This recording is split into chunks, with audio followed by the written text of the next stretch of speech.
My name is Hannah, and I'm 34 years old. 6 months ago, I made a decision that tore my family apart. Some people called me heartless. Others said I was finally standing up for myself. But here's the thing about family betrayal. It doesn't happen overnight. It builds slowly like water behind a dam, until one day, everything just breaks. I want you to picture this scene. It's 11 p.m. on a Tuesday night. I'm standing in my childhood bedroom, the one I'd been staying in with my 2 kids after my divorce. My 8-year-old daughter Emma is crying. My 6-year-old son Jake is clutching his stuffed elephant. And my parents are telling me that my brother's family needs our room more than we do. "Hannah, you have to understand," my mom said, her voice tight with that familiar edge of disappointment I'd heard my whole life. "Derek and Linda have 3 kids now. They need the space." My brother Derek stood behind her, arms crossed. His wife Linda held their newborn while their 2 older kids ran around like they already owned the place, which apparently they did. "Where exactly are my children supposed to sleep?" I asked, my voice steadier than I felt.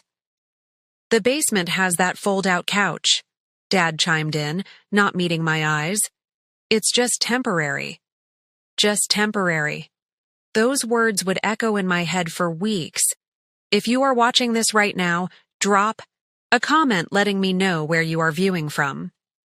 Before I tell you about this life-changing decision, hit like and subscribe to hear more real stories about family loyalty and betrayal that might just change how you see your own relationships.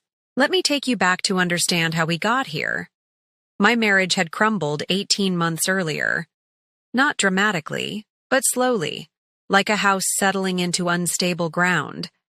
My ex-husband Mark had decided he needed to find himself, which apparently meant finding himself in his secretary's apartment. I'd moved back home with Emma and Jake because I thought family meant safety. I thought it meant unconditional love and support when the world felt like it was falling apart. My parents had seemed genuinely happy to have us. Mom loved having grandkids around again. Dad enjoyed teaching Jake how to fix things in his workshop. For 8 months, we'd built a routine. Emma had her favorite corner in what used to be my teenage bedroom, where she'd set up her art supplies. Jake had claimed the window seat where he'd read his books and watch for squirrels. We were healing, slowly but surely. Then Derek called with his news. Baby number 3 was coming, and they were being evicted from their rental. Could they stay at Mom and Dad's for a few months while they figured things out? Of course they could. Family helps family, right?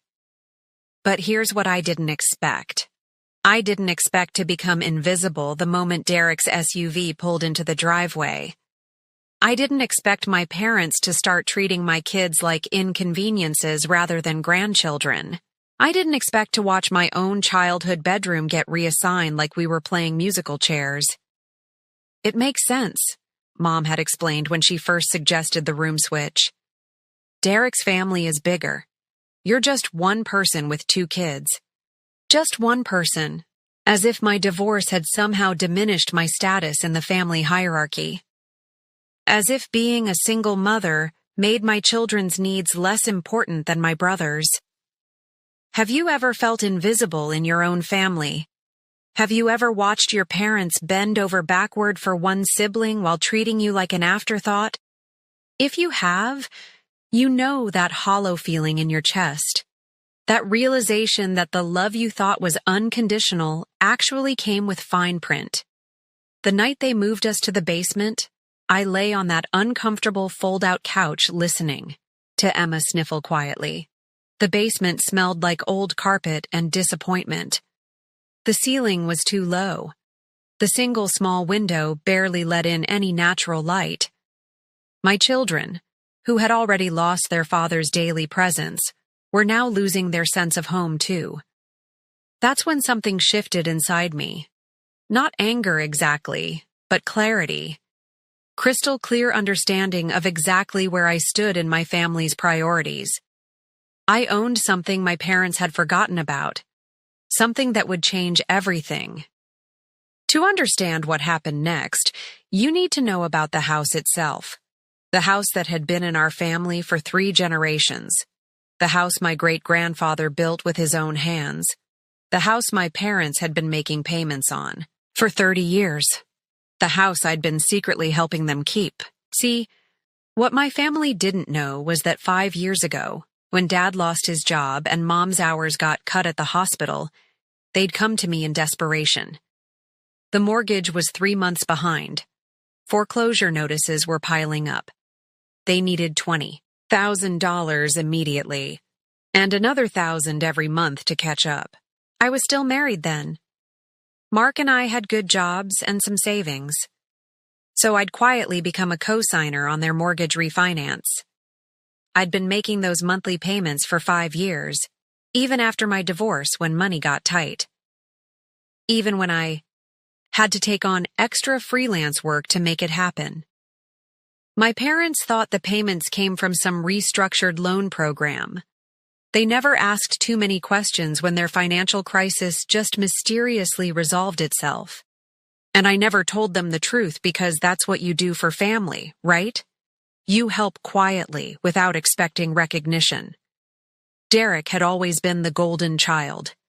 3 years older than me, captain of the football team, full scholarship to college. He'd married his high school sweetheart Linda right after graduation.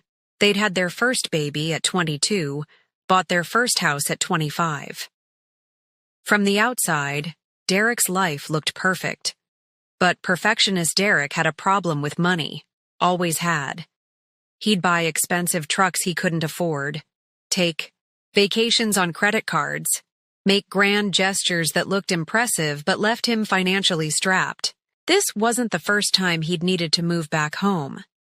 Linda was sweet, but passive. She went along with Derek's decisions without question, even when those decisions put their family at risk. She'd grown up in foster care and craved stability, so desperately that she'd accept almost anything to avoid conflict. Their kids were adorable but undisciplined. 7-year-old Tyler had behavioral issues that Linda attributed to creativity. 5-year-old Sophia was sweet, but had learned to get attention by being dramatic. The new baby, little Marcus, cried constantly because Linda insisted on a feeding schedule she'd read about online instead of responding to his actual cues.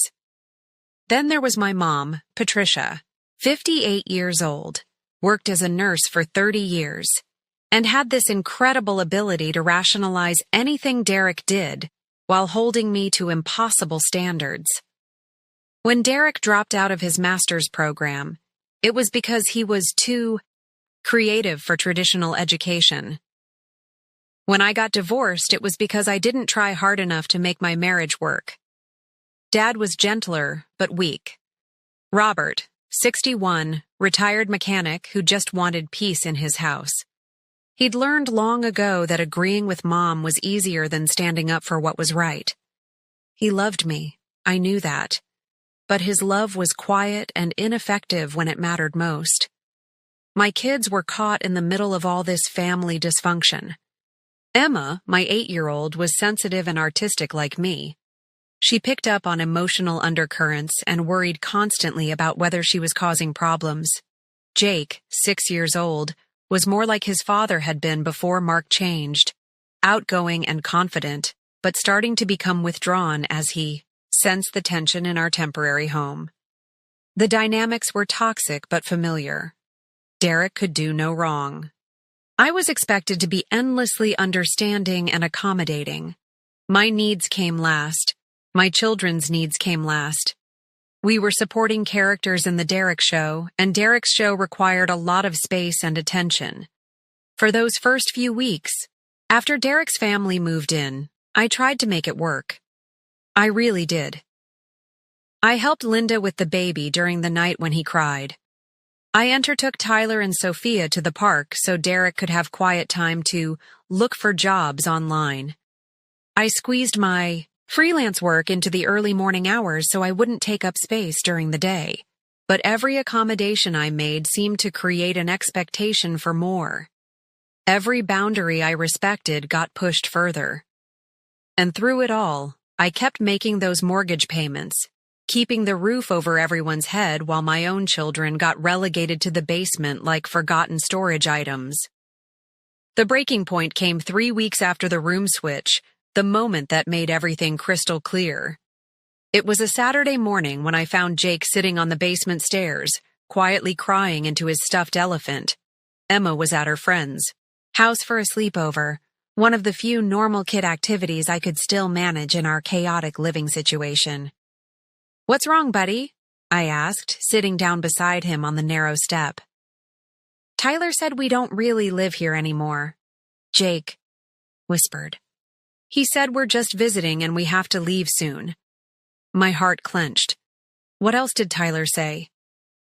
He said his dad told him that Uncle Derek's family is more important because they have more kids and a real dad. Jake looked up at me with those big brown eyes that reminded me so much of myself at his age. "Mom, are we not important? Have you ever had to explain family politics to a 6-year-old? Have you ever had to find words to make sense of something that doesn't make sense even to adults?" I held my son close and promised him something in that moment. I promised him that we were important, that we mattered, and that I would prove. That afternoon, while Derek and Linda took their kids to the mall, I went upstairs to talk to my parents. I found them in the kitchen, Mom doing crossword puzzles while Dad fixed a leaky faucet. "We need to talk about the living arrangements," I said, keeping my voice calm. Mom didn't even look up from her puzzle. "Hannah, we've been through this. Derek's family needs the space more than you do. My children are sleeping in a basement, with no natural light. Emma's asthma is getting worse because of the dampness down there." "It's temporary," Dad said, the same phrase he'd been using for weeks. "Derek's looking for a place." "Is he really? Because I saw him at the golf course yesterday with his buddies instead of apartment hunting." Mom finally looked up, that familiar irritated expression crossing her face. "Your brother works hard. He deserves some recreation time." "And I don't work hard? I'm juggling 3 freelance clients, taking care of 2 kids, and helping out with Derek's kids too. When do I get recreation time?" "That's different. You chose to get divorced. Derek didn't choose to get evicted." The casual cruelty of that statement took my breath away. I chose to get divorced like I chose to have my husband cheat on me. Like I chose to have my marriage fall apart. Like I chose to become a single mother struggling to rebuild her life. But there was something else in Mom's tone.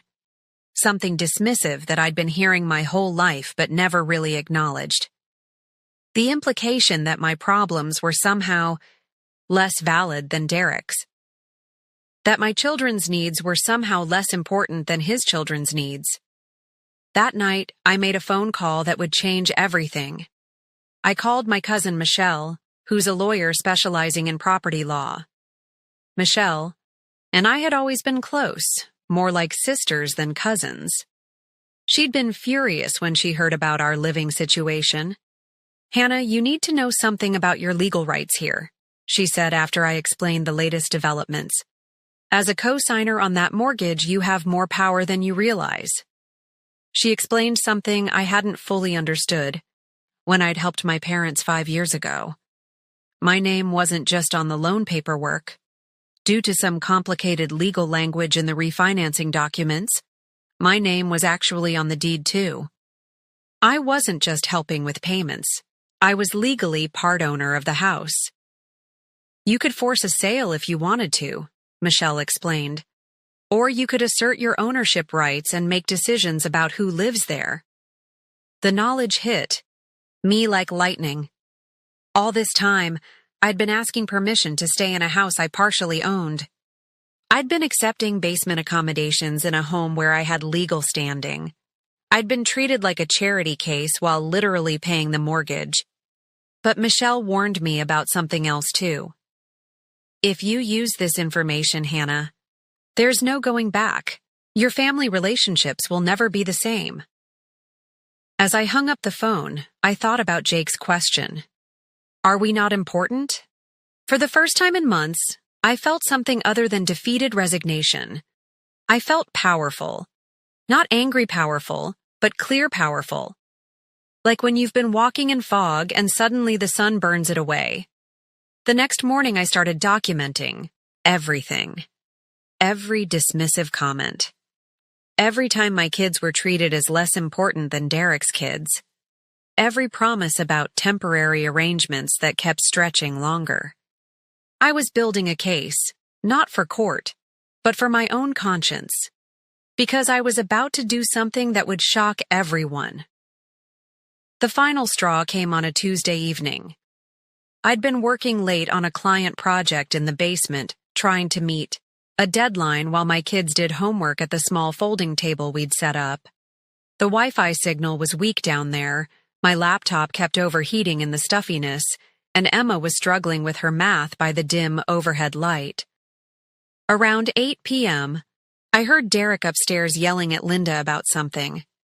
The baby started crying. Tyler and Sophia began fighting over a toy. The noise was overwhelming, echoing through the thin ceiling above our heads. "Mom, I can't concentrate," Emma said, tears of frustration in her eyes. She'd been struggling in school since we moved to the basement. Her grades were slipping, and her teacher had called to ask if everything was okay at home.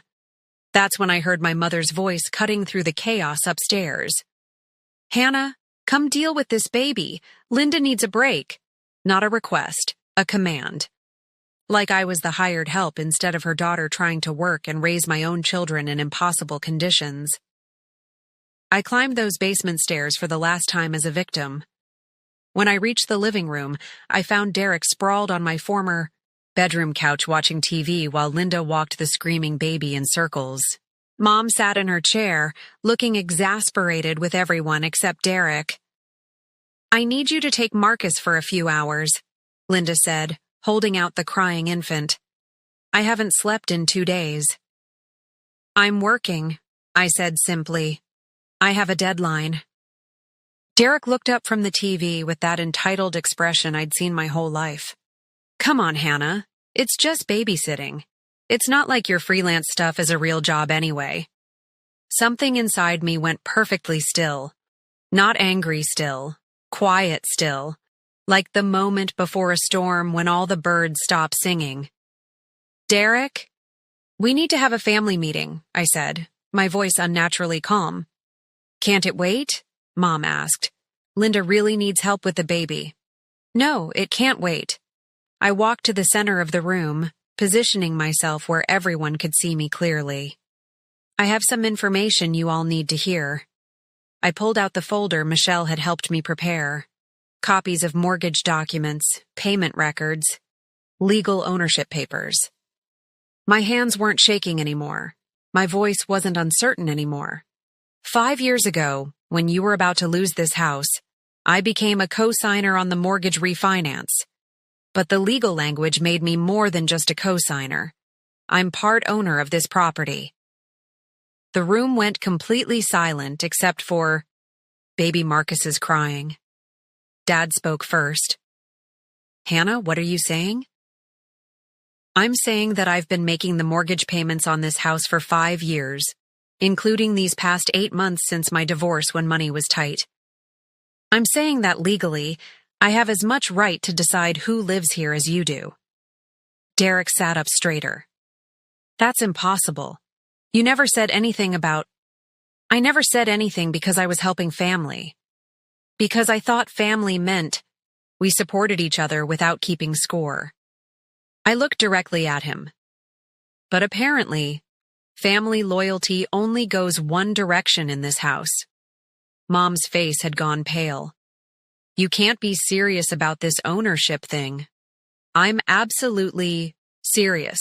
Michelle helped me review all the documents. "I can prove every payment I've made. I can prove my legal standing." I paused, letting that sink in. "And I can prove that my children have been treated like unwanted guests in a house their mother partially owns." The accusations started flying. Then, Derek called me manipulative for not mentioning the ownership earlier. Mom accused me of trying to take advantage of their desperation. Dad just sat there looking confused and hurt. But Linda surprised everyone. She stopped walking the baby and turned to face her husband. Derek, is this why Hannah's kids are in the basement? Because we took their room in a house she's been paying for? For the first time since moving in, Linda was asking the hard questions. That's not the point, Derek said, his voice getting defensive. We have 3 kids. We need more space. And I have 2 kids who matter just as much as yours, I replied. 2 kids who've been displaced and dismissed and treated like they don't belong here. The room erupted in arguments then, everyone talking over each other, everyone making demands and accusations, everyone except me. I stood there in the center of the chaos, holding my folder of documents, and realized something profound. I didn't need their permission anymore. I didn't need their approval or their understanding. I had legal power, but more importantly, I had finally found my voice. What I said next changed everything. I want Derek's family out of this house by the end of the month. The words hung in the air like smoke after an explosion. Complete silence except for Marcus's crying, which seemed suddenly louder in the shocked quiet. Derek was the first to recover. He jumped up from the couch, his face red with anger. You can't do that. This is our parents' house. It's also legally my house, I replied, my voice steady. And I'm exercising my rights as part owner to create a living situation that's healthy for my children. Hannah, please, Dad said, his voice pleading. Let's talk about this reasonably. I tried reasonable for 3 months. I tried accommodating and flexible and understanding. I gestured toward the basement door. My daughter's asthma is getting worse from sleeping in dampness. My son thinks he doesn't matter because his cousin told him our family isn't as important as theirs. I'm done with reasonable. Mom stood up, her face a mask of cold anger I'd seen directed at others, but never quite so intensely at me. If you force Derek's family to leave, you're going to destroy this family. I'm not destroying anything. I'm establishing boundaries that should have existed from the beginning. Linda was crying now, still holding the baby.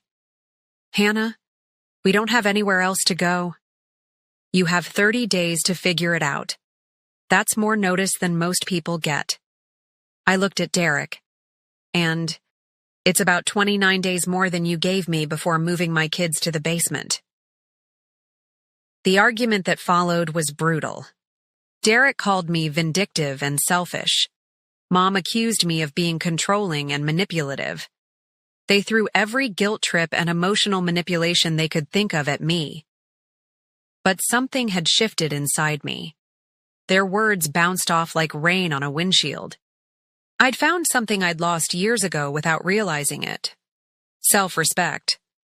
I'm taking my kids upstairs to pack, I announced. We're moving back into our room tonight. You can't just, Derek started. I can, and I am.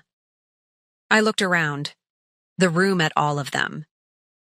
Anyone who doesn't like these new arrangements is welcome to explore other housing options.